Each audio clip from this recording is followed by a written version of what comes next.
Halo semuanya, Assalamualaikum warahmatullahi wabarakatuh. Perkenalkan, nama saya Lista Rosmaida dengan nomor induk mahasiswa 859667552. Video ini saya buat untuk memenuhi tugas pada praktikum IPA di SD SPGK 4107, modul 7 optik, kegiatan pembelajaran 1, sifat cahaya, percobaan pemantulan cahaya.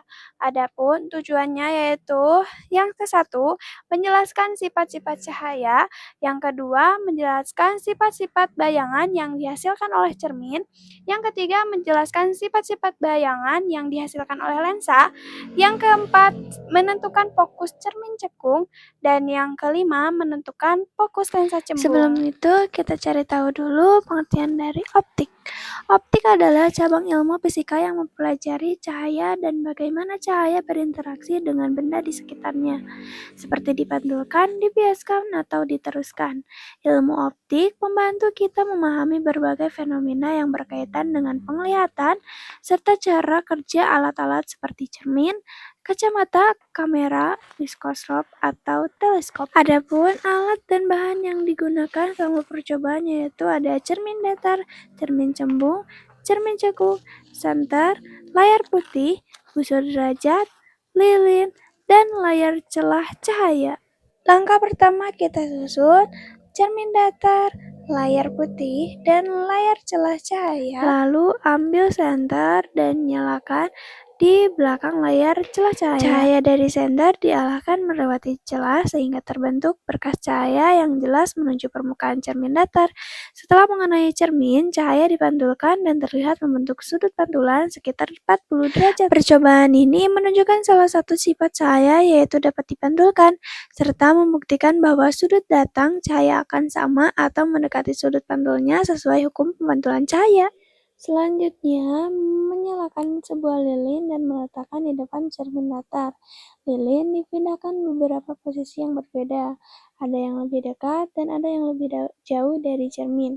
Dari hasil pengamatan, bayangan lilin yang terbentuk dari cermin selalu terlihat tegak dan ukurannya tidak berubah-ubah atau sama besar dengan benda aslinya, meskipun posisinya lilin itu dipindahkan. Sifat bayangan pada cermin datar tetap sama, yaitu bayangan bersifat maya, tegak, dan sama besar dengan bendanya.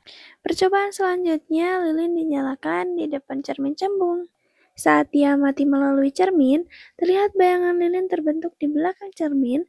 Bayangan yang dihasilkan tampak tegak, lebih kecil dari ukuran lilin sebenarnya, dan tetap terlihat meskipun posisi lilin diubah-ubah. Hal ini menunjukkan bahwa cermin cembung selalu menghasilkan bayangan yang bersifat maya, tegak, dan diperkecil. Oleh karena itu, cermin cembung sering digunakan pada kaca spion kendaraan karena dapat memberikan bidang pandang yang lebih luas. Percobaan selanjutnya, cermin diganti menjadi cermin cekung. Lalu menyalakan lilinnya di depan cermin cekung. Saat lilin berada pada jarak tertentu dari cermin, terlihat bayangan lilin yang berbentuk tampak lebih besar dibandingkan benda aslinya dan tetap terlihat tegak. Ketika posisi lilin dipindahkan mendekati atau menjauhi cermin, ukuran dan bentuk bayangan juga berubah. Hal ini menunjukkan bahwa cermin cekung dapat menghasilkan bayangan yang berbeda tergantung pada jarak benda terhadap cermin. Percobaan ini membuktikan bahwa cermin cekung memiliki sifat mengumpulkan cahaya dan sering dimanfaatkan pada cermin rias, lampu sorot, serta berbagai optik lainnya. Hasil pengamatan dari cermin datar. Nomor 1, sudut datang 40 derajat dan sudut pantul 40 derajat. Yang kedua, sudut datang 30 derajat dan sudut pantul 30 derajat. Yang ketiga, sudut datang 45 derajat dan sudut pantul 45 derajat. Yang keempat, sudut datang 20 derajat dan sudut pantul 20 derajat. Dan yang kelima, sudut datang 60 derajat dan sudut pantul 60 derajat. Percobaan kedua, pengukuran jarak benda dan bayangan oleh cermin cembung. Hasil pengamatan nomor 1, jarak benda 5 cm, jarak bayang 4 cm. Yang kedua, jarak benda 12 cm dan jarak bayangan 2 cm. Dan yang ketiga, jarak benda 20 cm dan jarak bayang 1 cm.